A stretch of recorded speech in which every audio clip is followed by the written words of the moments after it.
Hello everyone, welcome to our YouTube channel guys. तो guys, जितने भी स्टूडेंट हैं सेमेस्टर 7 के स्टूडेंट जिनके पास भी जीई सब्जेक्ट है और जीई में जिनको भी पीपल मैनेजमेंट सब्जेक्ट मिल रखा है, तो उसके आज हम यूनिट नंबर सेकंड करने जा रहे हैं। तो इससे पहले वाली वीडियो में मैं आपको यूनिट फर्स्ट हिंदी में करा चुकी हूँ। हिंदी वाली वीडियो है ये, यूनिट 2 आपके लिए। ठीक है, पीपल मैनेजमेंट का। बाकी इंग्लिश मीडियम में तो आपके चारों चैप्टर यानी आपको पूरा सिलेबस कंप्लीट है। आपको प्लेलिस्ट मिल जाएगी ऑल यूनिट्स की इन इंग्लिश मीडियम में, इंग्लिश मीडियम वाले स्टूडेंट को। एंड ये जो वीडियो हो रही है ये हिंदी मीडियम वाले स्टूडेंट के लिए, ये हिंदी में वीडियो है। ठीक है, सो वीडियो को स्टार्ट करते हैं। वीडियो को स्टार्ट करने से पहले अगर आप मेरे चैनल पर नए आए हो, फर्स्ट टाइम आए हो, चैनल को सब्सक्राइब करें, बेल आइकन को ऑन करें, जिससे सारी नोटिफिकेशन, सारी वीडियो टाइम टू टाइम आपके पास पहुंच जाए।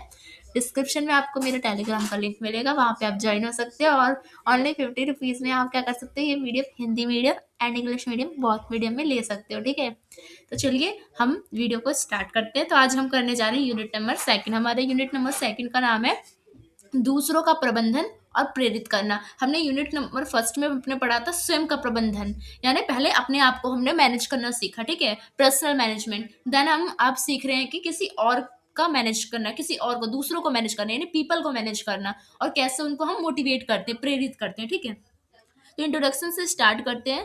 तो आज के प्रतिस्पर्धात्मक और तेजी से बदलते व्यवसायिक माहौल में कर्मचारियों का प्रबंधन और उन्हें प्रेरित करना किसी भी संगठन की सफलता की कुंजी होती है। मीन्स कि आज की कंपटीशन वाली जो दुनिया है, जिसमें लोग एक दूसरे से, कंपटीशन बहुत ज़्यादा बढ़ गया है और तेजी वाली दुनिया है। इस तेजी की दुनिया में हमें बहुत ज़रूरी है कि अपने कंपटीशन को बनाए रखने के लिए, हमें अपने आप को सफलता पाने के लिए, हमें जो भी हमारी ऑर्गेनाइजेशन है, जो भी हमारी कंपनी है, या जो भी हमारा संगठन है, उसमें हमें प्रबंधन करना आना चाहिए। और प्रबंधन के साथ साथ जो हमारे कर्मचारी हैं, जो हमारे साथ काम कर रहे हैं, उनको हमें मोटिवेट करना भी आना चाहिए, जिनसे उनका काम में मन लगे। और उनका काम में मन लगेगा तो हमारा संगठन सफलतापूर्ण अच्छे से चलेगा और प्रोडक्शन भी अच्छा होगा। ठीक है, तो संगठन की सफलता जो है वो केवल तकनीक, प्रक्रिया या रणनीति पर निर्भर नहीं करती है, बल्कि कर्मचारी संतुष्ट हो, प्रेरणा दिया जाए और उनको जुड़ाव लगे तब होती है। यानी सिर्फ आप अच्छे अच्छे एक कंपनी में आप अच्छी अच्छी टेक्नोलॉजी ला दो,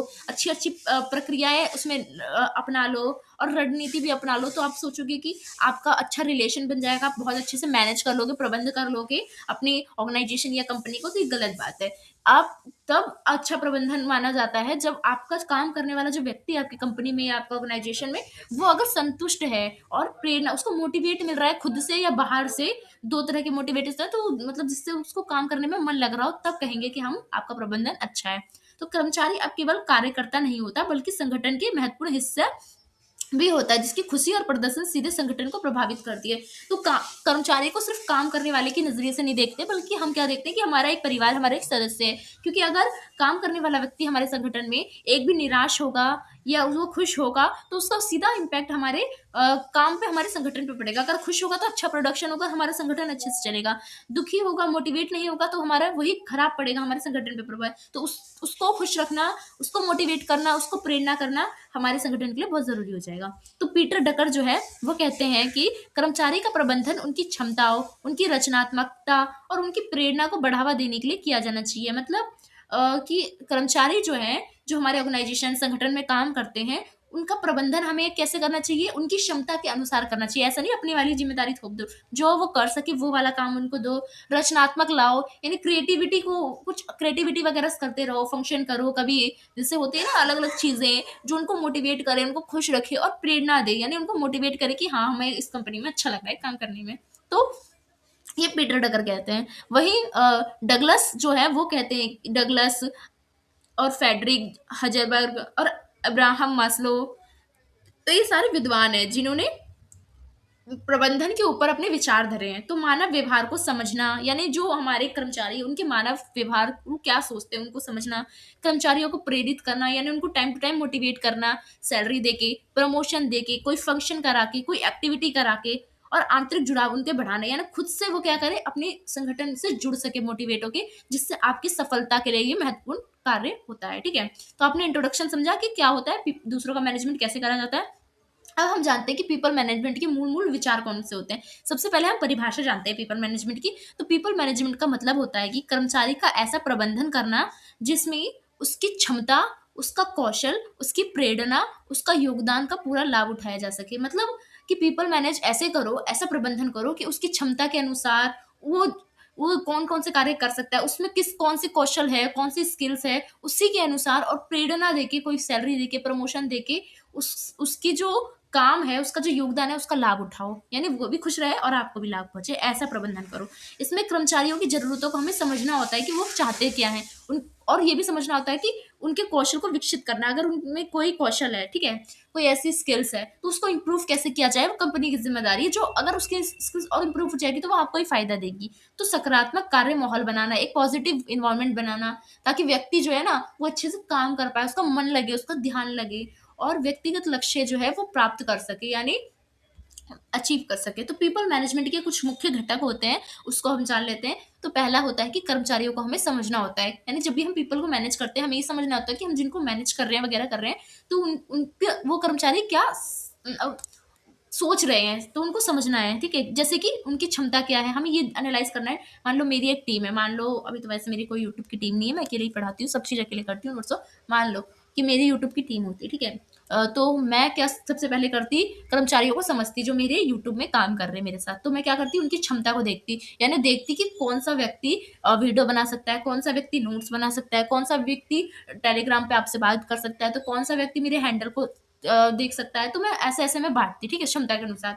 फिर मैं व्यक्तिगत देखती, यानी खुद पर्सनल उस सारे व्यक्तियों को मिलती, उनसे बात करती। फिर प्रेरणा देती, यानी उनको मोटिवेट करती। जैसे कि कोई अच्छा है, किसी को डर लग रहा है कोई काम करने में, तो मैं उसको मोटिवेट करती, या मैं उसको ये कहती कि तुम अगर मेरा वीडियो अच्छे से बनाओगे, बच्चों को अच्छा पसंद आया, तो मैं तुम्हें और पैसे दूँगी, मैं तुम्हें और प्रमोशन करूँगी। मतलब प्रेरणा देना। या मैं फिर क्या करूँगी, जिससे उनका मन बहुत ज़्यादा बिज़ी हो जाते हो दिन भर काम करके और उनको लगा होगा यार मैम तो बहुत काम कराती है हमें अपनी कंपनी में, तो मैं क्या करूँगी, उनसे कोई क्रिएटिविटी करा दूँगी, उनको कोई खेल खिला दिया करूँगी, कभी कुछ दे दिया करूँगी जिनसे वो खुशी रहे, प्रेरणा मिले उनको। और चुनौतियों को जानूँगी कि उनको, उनसे ये पूछूँगी कि आपको नोट्स बनाने में या आपको पढ़ाई करने में या मेरे हैंडल करने में आपको कौन-कौन सी चुनौती आ रही है, वो भी बताइए। तो ऐसे हम कर्मचारियों को समझते हैं, ठीक है? तो दूसरा है संचार। संचार से क्या करते हैं हम, स्पष्ट और प्रभावी संवाद करते हैं। यानी जब हमें हमारे बीच और हमारी जो पीपल है जिनको हम मैनेज कर रहे हैं, हमारे कंपनी के लोग हैं, उनके बीच में, दोनों के बीच में अगर संवाद होता है तो अच्छा होता है। जैसे मैं आपको पढ़ा रही हूँ, ठीक है? आप सब मेरे से पढ़ रहे हो, तो आप मुझे कमेंट में अगर मेरी वीडियो नहीं अच्छी लगती तो भी आप बोलते हो मैम अच्छी नहीं लग रही, अच्छी लगती है तो भी बोलते हो, या आपको किसी चीज़ का नोट्स चाहिए होता है तो वो भी बोलते हो। मतलब जो आपको लगता है वो आप बोलते हो, है ना? अपने कमेंट के माध्यम से। तो क्या है, आपके मेरे बीच में एक संचार बना हुआ है ना? स्पष्ट और प्रभावी संवाद होता है। तो ये भी होना चाहिए पीपल मैनेज में, ठीक है? तीसरा प्रेरणा होना चाहिए, यानी कर्मचारियों को लक्ष्य प्राप्ति और उत्कृष्टता की ओर प्रेरित करना होता है, यानी प्रेरणा देना होता है। जैसे कि आपकी कंपनी के जो भी लोग हैं, उसको प्रेरणा मोटिवेट करना होता है, यार आप कर लोगे, आप कर लोगे, आप अच्छा करोगे। अगर आप फर्स्ट आए तो मैं आपको प्राइज दूंगी, आप सेकंड आए तो मैं आपको ये वाला प्राइज दूंगी, मैं इतने पैसे दूंगी, आप थर्ड आए तो मैं आपका पोस्टर लगाऊंगी, या कुछ ऐसे ऐसे करके, मतलब आपको मोटिवेट करना। चौथा, संघर्ष समाधान करना, यानी समस्याओं को, मतभेदों को सही तरीके से सुलझाना। यानी देखो, मैं पढ़ा रही हूँ, आप लोग मान लो कंपनी के लोग होते हैं, ठीक है? आपको कौन-कौन सी समस्याएँ आ रही है, अब वो मुझे बताओगे आप, और मैं उसका समाधान करूँगी। तो ये भी पीपल मैनेजमेंट का एक घटक होता है। पाँचवाँ चीज़, प्रदर्शन प्रबंधन करना, यानी कर्मचारियों का मार्गदर्शन करना, उनको कोचिंग देना और उनको पुरस्कृत करना। यानी उनका प्रदर्शन प्रबंधन कैसे करेंगे कि अगर वो किस गाइड में काम करें, ये सब उनको पूरा रोड मैप देना। उसके बाद जो उस चीज़ में वो अच्छे हैं, उनको कोचिंग देना, उनको ट्रेनिंग देना कि ये काम कैसे किया जाता है, जिससे वो और ज़्यादा अच्छे बन पाएँगे। और अगर अच्छा वो काम कर रहे हैं तो उनको उनके लिए या तो ज़्यादा पैसा दिया जाए, या बोनस दिया जाए, या पुरस्कृत किया जाए, अवार्ड दिया जाए, जिनसे उनकी प्रेरणा को बना रहे, ठीक है? तो इसका महत्व क्या होता है? इससे क्या होता है, जब हम पीपल को अच्छी तरह से मैनेज करते हैं, तो फिर हमारी उत्पादकता बढ़ती है, प्रोडक्शन बढ़ता है हमारी कंपनी या किसी भी चीज़ का जहाँ पे आप कर रहे हो, ठीक है? तो कर्मचारी की क्षमता के अनुसार प्रबंधन जो है, वो बेहतर परिणाम देता है। अगर कंपनी अच्छे से मैनेज होती है, हम अच्छे से पीपल को मैनेज करते हैं, तो हमारी कंपनी का परिणाम भी बहुत अच्छा निकलता है। दूसरी चीज़, कर्मचारी जुड़ाव अच्छा होता है। अगर हम सही प्रबंधन करते हैं, तो कर्मचारियों की वफ़ादारी जो है ना, वो कंपनी की तरफ बनी रहती है। फिर वो कभी भी धोखेबाज़ी नहीं करते अपनी कंपनी के साथ, अपने मैनेजर के साथ, ठीक है? तो नवाचार और रचनात्मकता बढ़ती है, यानी प्रेरित कर्मचारी जो है ना, वो नई-नई सोच लाते हैं और नए-नए सुझाव लाते हैं, और उनके सुझाव कहीं न कहीं आपको कभी-कभी काम भी आ जाते हैं अपनी कंपनी में। तो चौथी चीज़ क्या होती है कि सकारात्मक संगठनात्मक संस्कृति बनती है, मीन्स कि सहयोग और विश्वास बढ़ता है। सकारात्मक संस्कृति मतलब बनना, पॉजिटिव एनवायरनमेंट बनना, जिससे पॉजिटिव सब रहेंगे तो सब पॉजिटिव ही होगा, अफ़र्मेशन अच्छा होगा, ठीक है? तो दीर्घकालिक सफलता, यानी कर्मचारियों का अगर सही तरीके से प्रबंधन तो कर्मचारियों का अगर सही तरीके से प्रबंधन होता है तो वो अधिक लचीला और प्रतिस्पर्धात्मक बनाता है आपके संगठन को, जिससे आगे चल के अच्छा परिणाम मिलता है। तो जब भी आप एग्जाम्पल लिखोगे, आप गूगल का, आप माइक्रोसॉफ्ट का, बड़ी बड़ी जो कंपनी इन्फोसिस, इन सबका एग्जाम्पल लिख सकते हो कि ये सारी कंपनियां क्या करती हैं, अपने जो कर्मचारी है उसको स्वतंत्रता देती है कि आप क्रिएटिविटी अपना सकते हो, आप कुछ भी, मतलब स्वतंत्रता देती है, मान्यता भी देती है, और उनके विकास के अवसर के लिए उनको प्रमोशन वगैरह बहुत सारी चीजें देती हैं, जो कि क्या करती है, कंपनी का नवाचार और उनकी जो लोग हैं उनको प्रेरणा देने का कार्य करते हैं। ठीक है। तो पीपल मैनेजमेंट और एचआरएम में क्या अंतर होता है, इसको समझते हैं। लोग पीपल मैनेजमेंट और एचआरमेंट को दोनों को समझते हैं कि एक ही चीज होता है, पर नहीं, दोनों अलग चीज होता है। पीपल मैनेजमेंट पीपल पे फोकस करता है, पर जो ह्यूमन रिसोर्स जो मैनेजमेंट होता है वो क्या करता है, वो कंपनी को मैनेज करने के लिए होता है। तो कंपनी को मैनेज करना और सिर्फ पीपल को मैनेज करना, लगता होगा कंपनी में ही लोग आते हैं, पर दोनों अलग अलग चीज होता है। ठीक है ना। तो क्या है, जानते हैं। तो पीपल मैनेजमेंट पे ध्यान दिया जाता है, किन किन चीजों पे कर्मचारियों को प्रेरणा दी जाए, मोटिवेट करा जाए, उनसे जुड़ाव लगाया जाए और उनको उनसे रिलेशन अच्छा बनाया जाए, संबंध अच्छा बनाया जाए। और मानव संसाधन प्रबंधन यानी एचआरएम में क्या करता है, ह्यूमन रिसोर्स मैनेजमेंट में फोकस किया जाता है कि अच्छी अच्छी नीतियां बनाई जाए अपने कंपनी के लिए, अच्छे अच्छे नियम बनाए जाए और प्रशासनिक कार्य जो है वो भी अच्छे से हो। तो पीपल मैनेजमेंट का दृष्टिकोण जो होता है वो मानव केंद्रित होता है, यानी ह्यूमन सेंट्रिक होता है, जिसमें व्यवहार पर ध्यान दिया जाता है, किसके, ह्यूमंस के, मानव के। वही मानव संसाधन प्रबंधन जो है ये सिस्टम केंद्रित होता है। ठीक है ना, सिस्टम सेंट्रिक होता है। इसमें प्रक्रियाओं पे ध्यान दिया जाता है कि कंपनी में कौन कौन सी प्रक्रियाओं द्वारा चयन किया जाता है। तो पीपल मैनेजमेंट का उद्देश्य क्या होता है कि कर्मचारियों को संतुष्ट करा जाए, कर्मचारियों का विकास किया जाए और प्रदर्शन को अच्छा करा जाए। वही मानव संसाधन प्रबंधन का क्या मतलब होता है कि भर्ती की जाए, परीक्षण की जाए, मूल्यांकन और अनुपालन उसका अच्छी तरह से किया जाए। ठीक है। तो पीपल मैनेजमेंट जो है उसमें अगर हम समय की बात करें तो निरंतर और दैनिक होता है, यानी समय चलता रहता है पीपल मैनेजमेंट में। पर मानव संसाधन जो है ये कैसा होता है, दीर्घकालिक रणनीति कंपनी के लिए बनाई जाती है।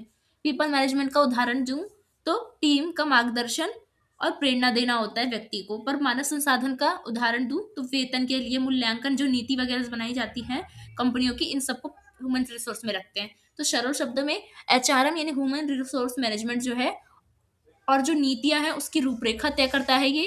और जबकि पीपल मैनेजमेंट है ये सुनिश्चित करता है कि कर्मचारी का प्रेरित किया जाए और उसको सहयोग वाला बनाया जाए। यानी पीपल मैनेजमेंट कंपनी पर फोकस करता है, sorry, human resource management company पे फोकस करता है, और पीपल मैनेजमेंट जो है वो कर्मचारियों पे फोकस करता है। चलिए नेक्स्ट पे चलते हैं हम जानते हैं कि व्यक्तिगत और संगठनात्मक कारक को, यानी व्यक्तिगत और संगठनात्मक कारक कौन कौन से होते हैं पीपल को मैनेज करने के। तो व्यक्तिगत कारक होता है कि व्यक्तित्व, यानी सकारात्मक और सहयोगी व्यक्ति वाले कर्मचारी ज्यादा योगदान देते हैं। यानी हर एक पर्सनल व्यक्ति पर डिपेंड करता है कि वो कितना अपने संगठन में योगदान देगा। तो जो जितना सकारात्मक होता है, जो जितना सहयोगी होता है अपनी कंपनी, अपने टीम के लिए, उतना ही ज्यादा उसका योगदान वो देता है और उससे कंपनी अच्छी चलती है। दूसरा, कौशल और क्षमता पे भी डिपेंड करता है, यानी जितनी उसकी कौशल, जितनी उसकी क्षमता है। तो अनुभवी और कुशल कर्मचारी जो है वो कम निगरानी में भी आप अच्छा काम देखोगे कि वो करते होंगे। पर जो कुशल नहीं होगी, जिनकी क्षमता नहीं होगी, वो छुप छुपा के भागते होंगे काम से। अनुभव वाले व्यक्ति का भी एक कारण होता है मैनेज में, कि अनुभव कर्मचारी जो है वो जिम्मेदारी संभालने में सक्षम होते हैं क्योंकि उनको एक्सपीरियंस होता है। नहीं, चौथा, प्रेरणा और दृष्टिकोण। स्व प्रेरित कर्मचारी चुनौतियों को बेहतर सामना कर पाते हैं। कुछ कुछ लोग होते हैं जो स्वयं प्रेरित, मतलब होता है खुद से मोटिवेट होते हैं कि हाँ हमें तो ये काम करना है कंपनी में, अपने कंपनी के प्रति। तो वो वाले ज्यादा कंपनी के प्रति लॉयल भी रहते हैं। तो सीखने और अनुकूल क्षमता वाले लोग भी कंपनी को अच्छा क्या कहते हैं, रिस्पॉन्स एक देते हैं। ठीक है। जिसमें सीखने के इच्छुक कर्मचारी जो है वो कंपनी के अनुकूल ढल जाते हैं और कंपनी की हर बात मानते हैं।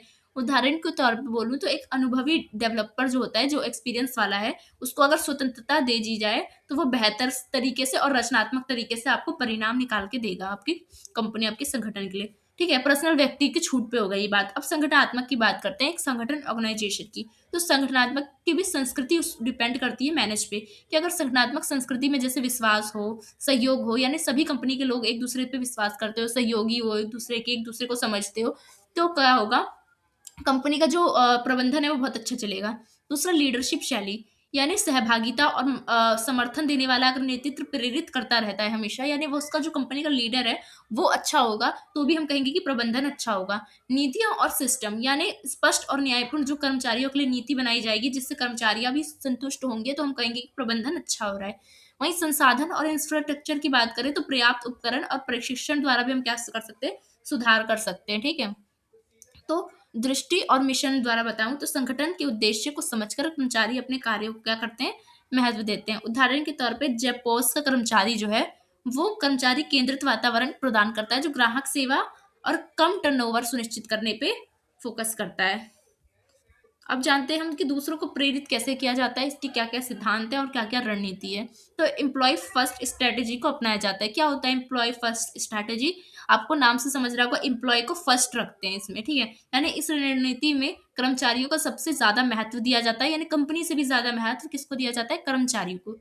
यानी खुश और प्रेरित कर्मचारी ही बेहतर ग्राहक अनुभव देंगे ग्राहक को, और जब ग्राहक उससे अच्छा अनुभव करेंगे तो हमारी संगठन यानी हमारी कंपनी एक सफल वाली कंपनी बनेगी। इसलिए सबसे ज्यादा फोकस किस पे करना है, कर्मचारियों पे। तो इसका मुख्य तत्व क्या होता है कि सशक्तिकरण, यानी निर्णय लेने की स्वतंत्रता कर्मचारियों को भी आपको देनी चाहिए। मान्यता, यानी प्रयास और उपलब्धियों की सराहना करनी चाहिए। यानी अगर आपका कोई कर्मचारी ज्यादा अच्छा काम कर रहा है, कुछ अच्छा कर रहा है, तो उसको प्रेरित करो, उसको मोटिवेट करो, उसको कुछ गिफ्ट दो, उसको कोई प्रमोशन दो। ठीक है, तीसरा परीक्षण और विश्वास, यानी कौशल और करियर अवसर। आप उसको क्या करो, ट्रेनिंग दो, आप उसका विकास करो और अच्छा, तो भी आपके लिए अच्छा होगा, आपकी कंपनी के लिए। सहायता और कल्याण, मानसिक स्वास्थ्य दो, कार्य जीवन संतुलन, जैसे कि इंश्योरेंस देते हैं, हेल्थ इंश्योरेंस देते हैं, ये सब आप दो। ठीक है, तो सिद्धांत क्या है, तो हैजर बकर का टू फैक्टर थ्योरी है, जिसमें कहते हैं वो उपलब्धि और मान्यता से हमें क्या करना चाहिए, कंपनी को प्रेरणा देनी चाहिए। यानी दूसरों को प्रेरणा हम कैसे देंगे, हम एम्प्लॉयज को उनकी काम के अनुसार उनकी उपलब्धियां, उनकी मान्यता देंगे, उनको पुरस्कार देंगे या उनको पोस्ट देंगे, तो हो सकता है। दूसरा मैस्लो की हायरार्की ऑफ नीड्स में कहते हैं कि मूलभूत जरूरतों को पूरी होने के बाद विकास उनका करा जाए। वहीं एमसी जॉर्ज थ्योरी वाई में कहा जाता है कि कर्मचारी जो है वो खुद से अगर प्रेरित होंगे तो फिर भी वो क्या करेंगे, दूसरों को प्रेरित कर सकेंगे। तो उदाहरण के तौर पे एचसीएल जो कंपनी है, उनके जो एम्प्लॉय फर्स्ट स्ट्रेटेजी उन्होंने अपना रखा है, वो कंपनी से ज्यादा अपने जो एम्प्लॉयज है उस पर फोकस करते हैं। इस दृष्टिकोण से कर्मचारी को सशक्त बनाता है और ग्राहक सेवा में भी सुधार करता है। आंतरिक प्रेरणा की बात करें तो आंतरिक प्रेरणा में कर्मचारी के अंदर से आती है। आंतरिक प्रेरणा जो वो किसी बाहरी फैक्टर से नहीं, वो अपने अंदर से लाता है कि मुझे तो अपने कंपनी के प्रति बिल्कुल लॉयल रहना है। और व्यक्तिगत रुचि उसकी होती है कि मुझे ये काम करना है, उसका उद्देश्य होता है और उसके विकास से जुड़ी होती है वो चीज़, तो वो खुद ही अच्छा काम करेगा। मुख्य तत्व ये होता है कि सत्ता होती है, यानी खुद निर्णय लेने का अवसर मिलता है आपके एम्प्लॉयज को। कौशल, यानी लगातार सीखने और सुधारने की, उसको क्या पता उसको सीखने में इंटरेस्ट हो, सुधार करने में इंटरेस्ट हो, तो भी वो आपके काम में इंटरेस्ट ले सकता है आपकी कंपनी में। तो कौशल भी डिपेंड करता है, उद्देश्य भी कर सकता है कि काम का मतलब उसको समझना। मान्यता, यानी प्रयासों की सराहना, उसको ये हो कि मेरे को अच्छा काम करूंगा तो मुझे अच्छा पुरस्कार मिलेगा, तो खुद ही वो काम बेटर करने लगे, है ना, तो हो सकता है। तो इसके सिद्धांत क्या है कि सेल्फ डिटरमिनेशन थ्योरी जो है, इसको डेकी एंड रायन थ्योरी भी कहते हैं। इसमें सत्ता, क्षमता और संबंध बना के हम क्या कर सकते हैं, किसी को प्रेरित कर सकते हैं। वही मैस एमसी कैरन थ्योरी जो है उसमें बात की गई है कि उपलब्धि और संबंध और शक्ति द्वारा हम क्या कर सकते हैं, पीपल को मैनेज कर सकते हैं। हजर बकर ने उपलब्धि और जिम्मेदारी के माध्यम से बताया है कि एक जिम्मेदार कर्मचारी और कर्मचारियों को पुरस्कार वगैरह दे के, प्रमोशन दे के हम अच्छा बना सकते हैं। उदाहरण के तौर पर गूगल ने 20% टाइम पॉलिसी कर्मचारियों को अपनी पसंद के प्रोजेक्ट पर काम करने का दिया है कि 20% टाइम जो है कंपनी का, उसमें आप अपनी मर्जी से कोई भी काम कर सकते हो। ठीक है, तो ये कंपनी क्या कर रहा है, वो ज्यादा से ज्यादा फोकस किस पे कर रहा है, अपने एम्प्लॉयज पे कर रहा है। वही पीपल फर्स्ट स्ट्रेटेजी अब जानते हैं। पीपल फर्स्ट स्ट्रेटेजी क्या होता है, तो पीपल फर्स्ट रणनीति कर्मचारी के कल्याण और विकास पर केंद्रित होती है। उदाहरण के तौर पर साउथ वेस्ट एयरलाइंस, आपने नाम सुना होगा। इसमें क्या करा जाता है, कर्मचारी कल्याण पे ध्यान जाता है। इससे क्या है, उत्पादकता बढ़ती है। ज्यादा हम कर्मचारी पे ध्यान देते हैं, कर्मचारी अच्छे होंगे तो हमारी ऑब्वियसली सी बात है प्रोडक्शन अच्छा होगा। जेपॉस कंपनी भी कर्मचारी जुड़ाव पे फोकस करती है सबसे ज्यादा, जिसमें ग्राहक सेवा को बेहतर बनाने की बात की जाती है। इन्फोसिस भी बहुत ज्यादा परीक्षण देती है अपने लोगों को, विकास की बात की जाती है, जो कि कर्मचारियों बनने जुड़े हुए उसमें रहते हैं। सेल्स फोर्स की बात करें तो वो भी मान्यता देती है, समानता देती है, और स्वास्थ्य सेवा जैसे कि इंश्योरेंस वगैरह अपनी कंपनी के एम्प्लॉयज को देती है, जो कि कर्मचारी को प्रेरित करते हैं उनकी कंपनी के प्रति काम करने के लिए। तो इससे लाभ ये होता है कि कर्मचारी का जुड़ाव होता है कंपनी से और वफादार भी रहते हैं वो कंपनी के प्रति। दूसरा कि उत्पादकता और नवाचार में वृद्धि होती है, क्योंकि कर्मचारी आपका खुश रहेगा आपकी कंपनी में, तो आपका प्रोडक्शन बढ़ेगा और नवाचार इससे बढ़ेगा, आपकी इनकम भी बढ़ेगी, टर्नओवर भी इससे कम होता है। है ना? और सकारात्मक संगठनात्मक संस्कृति बनती है, मीन्स कि पॉजिटिव आपका कंपनी का एनवायरनमेंट बनता है, जिसमें सभी मेल-जोल से काम करते हैं एक-दूसरे के साथ। तो सिद्धांत का व्यवहारिक उपयोग की बात करें प्रैक्टिकल तौर पे, तो Maslow plus employees first theory को अपनाया जाए, तो मूलभूत ज़रूरतें और आत्मविश्वास बढ़ा के हम क्या कर सकते हैं, पीपल को मैनेज कर सकते हैं। हाइजेनबर्ग का थ्योरी प्लस पीपल फर्स्ट की थ्योरी को मिला के हाइजीन फैक्टर्स को पूरी करके हम क्या कर सकते हैं, हाइजीन फैक्टर्स ला सकते हैं अपनी कंपनी में, और मोटिवेट करके इन सब चीज़ों से कंपनी में हम मैनेज कर सकते हैं। एमसी जॉर्ज की और इंस्ट्रिक्स मोटिवेशन के द्वारा, यानी आंतरिक उनकी जो खुद की प्रेरणा है, जो वो खुद से लाते हैं कर्मचारी, उसके द्वारा कंपनी में भरोसा बनाए रख सकते हैं। डेकीरियन प्लस केसेस के द्वारा हम स्वच्छता, कौशल और उद्देश्य को लोगों के बढ़ा सकते हैं।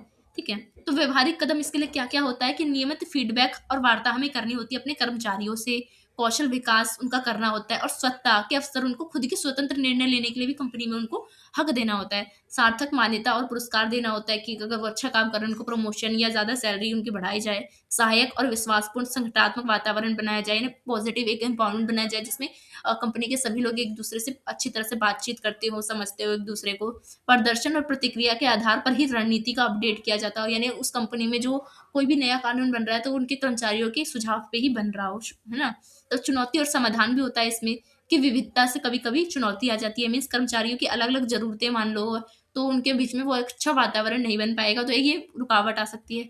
परिवर्तन में प्रतिरोध, मान लो कंपनी कोई कानून बना रही है, उसका प्रतिरोध ले रही है, मतलब बना रही है। अब कंपनी के लोगों को नहीं अच्छा लग रहा। जैसे आपने श्रीदेवी वाली पिक्चर देखी होगी, वो जो अनिल कपूर रहता है, प्रदर्शन करता है श्रीदेवी के खिलाफ, है ना? मेरे को नाम याद नहीं आ रही उस पिक्चर की, जो नीले कलर की ड्रेस पहनते, तो ऐसा कंपनी के कर्मचारी विरोध कर सकते हैं। प्रेरणा का संतुलन, यानी बाहरी पुरस्कार पर अत्यधिक निर्भरता, यानी ज़्यादा से ज़्यादा अगर हम सिर्फ़ इसलिए करें, लोग अगर काम करें कि हम पुरस्कार देंगे, तो ये भी गलत बात हो जाएगी, है ना? खुद उनकी भी आंतरिक मन होना चाहिए। संगठनात्मक सीमा, संसाधन, नीति, अगर या ये सब संसाधन कम हो आपके कंपनी में, नीतियाँ आपकी अच्छी नहीं हो, जटिल हो, ज़्यादा हार्ड हो, तो लोग इससे परेशान होके आपके समाधान भी बन मतलब समाधान भी आपका चुनौती भी आ सकता है। तो इसके लिए क्या-क्या समाधान है कि व्यक्ति को आपको क्या करना है, प्रेरणा देना है, रणनीति देना है, आपको मोटिवेट करते रहना है अपने कर्मचारियों को, खुला संवाद रखना है, यानी आपकी जो कंपनी है उसमें एक खुला एनवायरनमेंट हो, जिसमें वो खुली तरीके से बात कर सके, अपनी राय रख सके, संतुलित पुरस्कार प्रणाली हो, जिसमें अगर कोई अच्छा काम कर रहा है तो उसको पुरस्कार भी दिया जाए, नेतृत्व और सीखने का निरंतर विकास किया जाए, यानी जो एम्प्लॉइज़ है वो क्या कर सके, कर्मचारी नेतृत्व भी कर सके, उनको डेवलप भी कर सके अपने कौशल को। तो निष्कर्ष में क्या लिखेंगे कि कर्मचारी का जो प्रबंधन है, यानी जो हम कह रहे हैं कि दूसरों का प्रबंधन और उनको प्रेरणा करना, तो उसमें हमें क्या करना होता है कि हमें अपने कर्मचारियों को प्रबंधन करने की बात की जाती है, जिसमें उनको प्रेरणा किसी भी संगठन की सफलता के लिए आवश्यक होता है, इसलिए हमें उनको मोटिवेट करने की बात की जाती है। पीपल मैनेजमेंट में कर्मचारी जुड़ाव होता है, संतुष्टि होता है और विकास पर केंद्रित होता है, कि हमारे कंपनी के जो मैनेजर, जो कंपनी में जितने भी एम्प्लॉइज़ हैं, उनके जुड़ाव अच्छा हो मैनेजर से, संतुष्टि हो काम के प्रति, कंपनी के प्रति, और विकास करते रहे वो अपना भी और कंपनी का भी। पर जो एचआरएम होता है, ह्यूमन रिसोर्स मैनेजमेंट, इसका मतलब होता है कि नीति और प्रक्रियाओं पर, ये सिर्फ़ कंपनी पे फ़ोकस करती है। तो व्यक्तिगत कारक जैसे कौशल, अनुभव, प्रेरणा, संगठनात्मक कारक जैसे संस्कृति, नेतृत्व, संसाधन, कर्मचारी के प्रदर्शन, ये सब एक-दूसरे से जुड़े होते हैं। तो एम्प्लॉयी फर्स्ट और पीपल फर्स्ट रणनीति हमें कंपनियों में दिखाई देती है, जिससे कर्मचारियों को सशक्त बनाया जाता है, उनकी मेहनत जो है उनको सराहाया जाता है, और उनके विकास को अवसर भी उनको मिलते जाते हैं। तो संगठन और ग्राहक दोनों ही एक-दूसरे से जुड़े होते हैं, और दोनों का ही फ़ायदा होगा तो कंपनी को फ़ायदा होगा। तो हज़रबर्ग, मास्लो, मैक्रोग्रेवन, डेकी रायन, इनके सिद्धांत जो है वो कैसे दूसरों को मोटिवेट किया जाए, इस पे फ़ोकस करते हैं वो लोग। तो अच्छा पीपल मैनेजमेंट नियंत्रण जो है वो सशक्तिकरण से, मान्यता देने से और कर्मचारियों के विकास करने से ही संभव होता है। आई होप आपको ये समझ आया हो। तो आपका होता है यहाँ पे यूनिट नंबर 2 भी खत्म, आई होप। तो वीडियो अच्छी लगी हो तो वीडियो को लाइक, शेयर, एंड वीडियो कैसी लगी कमेंट सेक्शन में ज़रूर बताइए। एंड हिंदी थोड़ी हार्ड है, अगर मेरे से कोई मिस्टेक हुई हो तो माफ़ कीजिएगा, ठीक है?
For more updates, subscribe to our channel, click the show links and enjoy watching the video.